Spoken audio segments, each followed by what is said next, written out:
આથી ગાંધીનગર જિલ્લાના તમામ નાગરિકોને જણાવવા માંગુ છું, બેંગોલથી જે અત્યારે સિસ્ટમ સક્રિય થઈ રહી છે એના કારણે ગાંધીનગર જિલ્લામાં આવનારા 3-4 દિવસ સુધી ભારેથી અતિભારે વરસાદ થવાની શક્યતાઓ છે. સાથે સાથે પવન પણ ભારે ગતિથી ફૂંકાવાની શક્યતાઓ રહેલી છે. એટલે કોઈ પણ નાગરિક બિનજરૂરી ઘરથી બહાર ના નીકળે અને એ પરિસ્થિતિને સામે જવા માટે જિલ્લા વહીવટીતંત્ર તરફથી આપણે તમામ શાળા, આંગણવાડી તેમજ કોલેજીસને 2 દિવસની રજાઓ જાહેર કરી છે.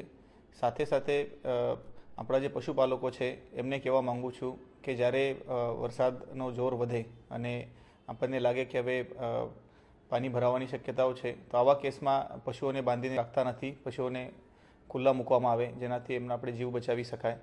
સાથે સાથે જે નદી કાંઠાના વિસ્તાર છે, સાબરમતીનો તટ છે અથવા સંત સરોવર છે, ત્યાં પણ બિનજરૂરી કોઈ ફરવા લોકો ના જવું જોઈએ, કારણ કે એનાથી અકસ્માત થવાની શક્યતાઓ રહેલી છે.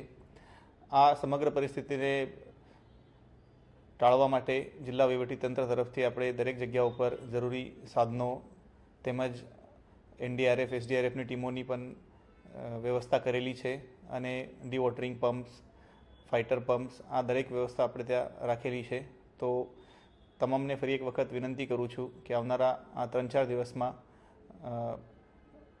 બિનજરૂરી હોય તો ઘરથી બહાર નીકળવાનું ટાળવાનું અને કોઈ પણ સંજોગોમાં કંઈ પણ હેલ્પની જરૂરિયાત હોય તો જિલ્લા કંટ્રોલ રૂમ તેમજ તાલુકા કંટ્રોલ રૂમનો સંપર્ક કરવા વિનંતી છે.